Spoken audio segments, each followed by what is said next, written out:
Hi friends, I wanted to share an important update with you today. As many of you know, I've been on a journey of healing and recovery after my cardiac arrest earlier this year. But yeah, there's something else.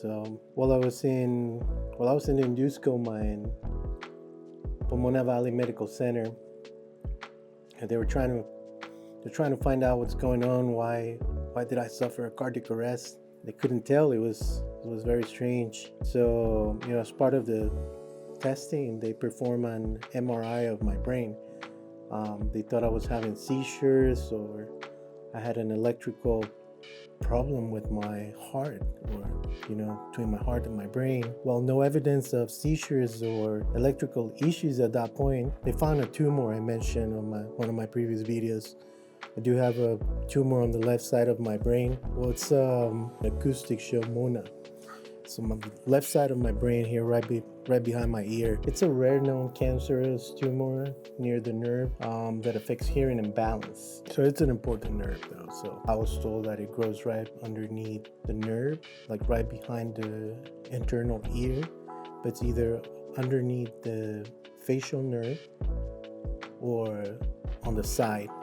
So my cardiologist, he referred me to a neurology. He mentioned that before a neurologist, Kaiser needed to have their own testing. In other words, they wanted to have an MRI for their records, and that way they could also monitor and see if there was any growth between the time when I was in Pomona Hospital and by the time that they performed the MRI, because this was months after I came out of the hospital and all. So yeah, they requested an MRI. I did that about a month or so ago. And when I follow up with Kaiser neurologist to see when I was going to see a neurologist, I was advised that Kaiser was referring me to UCLA in Los Angeles.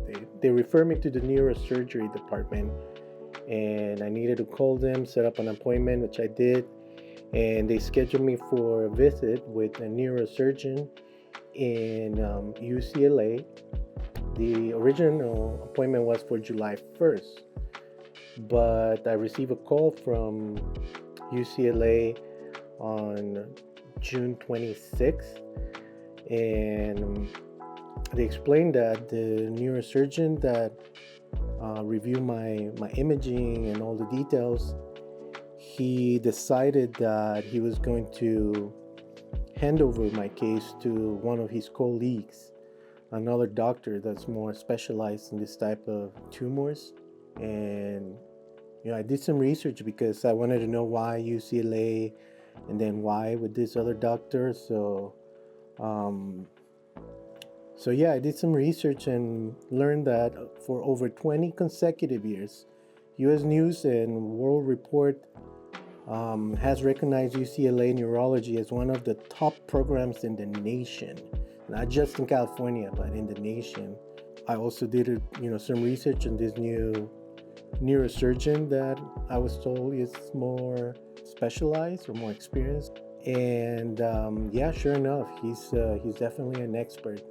His record shows that he has performed over 1,000 surgeries of this specific type of tumor. So that's very good to know. I'm happy to know that I'm in good hands. But I wanted to know what was going on. They rushed my appointment. Basically, they moved it from July 1st to June 27th. So that was last Friday. Today's Sunday. I went with Bridget, my wife. Of course, she went with me, and we met this doctor. The doctor explained that brain tumors, when they reach a size of 4 centimeters or more, those are considered giant tumors. And he said that after reviewing my images, it was revealed that my tumor is about 3.8 centimeters, and that's considered close to giant size in medical terms. Because of that, they said that surgery is the only way. In other scenarios, if I was older and my heart was too weak, then they would consider just monitoring the tumor or the condition and see if it will get worse before they consider surgery. But in my case, because of my age and the size that the tumor has reached already, waiting longer would be a risk. It could potentially suffer some paralysis on either my face, my left arm, or left side of my body, or even worse. I don't even want to think about that. So surgery is the way, and we decided that's what we're gonna do, and he just wants to make sure I get taken care of soon. He doesn't want to let it go for too long. He suggested that I possibly get surgery in August, so in about a month or so. There'll be some other testing I need because the type of surgery is, he said, the way he explained it, it's a teamwork. He's going to have to partner with a hearing specialist that it's also a surgeon. And first, the hearing specialist needs to kind of open the back side of my ear, and they're gonna drill a hole. He has to create a canal so that the neurosurgeon comes in and extract the tumor. Now there is a 5 to 10% risk that because of the procedure they may damage some of my facial nerve, again because it's just way too close. So to prevent that as much as possible, he suggests that he's going to aim for removing 95% of the tumor. If he can remove it all without damaging the facial nerve, he will do that. But yeah, there's still that 5 to 10% risk, and if that happens, it's possible that I may lose some control of my face. So either, he said, part of my lips may not move properly, or in general, my face, left side of my face, may experience some paralysis. We're of course praying that that's not the case, but it is possible that may happen. So I have to prepare myself. It's an extensive surgery. He said it takes about 10 to 12 hours. So part of the reason that they have to coordinate with the hearing specialist is because when they remove the tumor, it's going to damage my ear. There's just no way, because it's just pretty much sitting and already probably attached to my nerves. For that reason, when they remove it, it's a big chance, most likely I will lose 100% hearing on that ear. Thanks God I have a second ear. Ain't that incredible? But they said that with the hearing specialist, I'll be having some more appointments, and we can talk about possible implants or hearing aids. And so I may have even better hearing when they implant something, or I get one of those hearing aids. So who knows? That part, I don't know yet. But I'm hopeful that it's going to be for good. So yeah, we'll see. Now, something I keep thinking, God's timing. I've been losing hearing on my ear for years.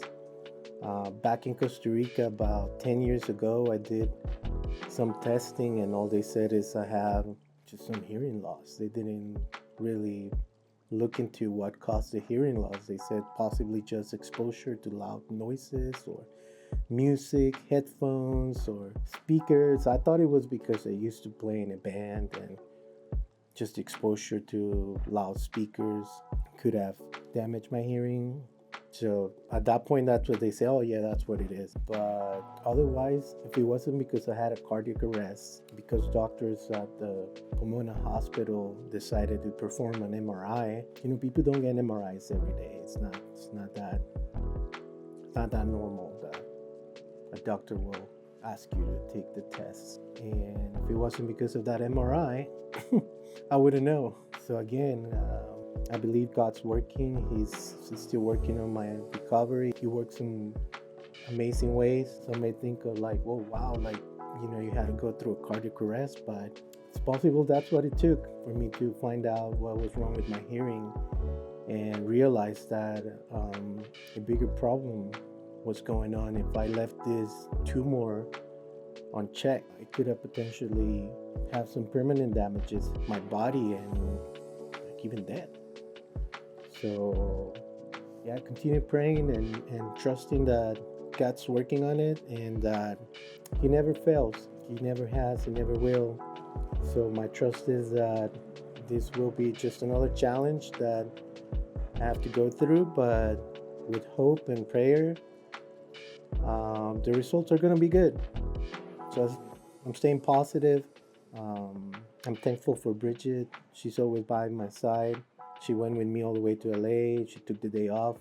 My daughter, she's been with me throughout this journey.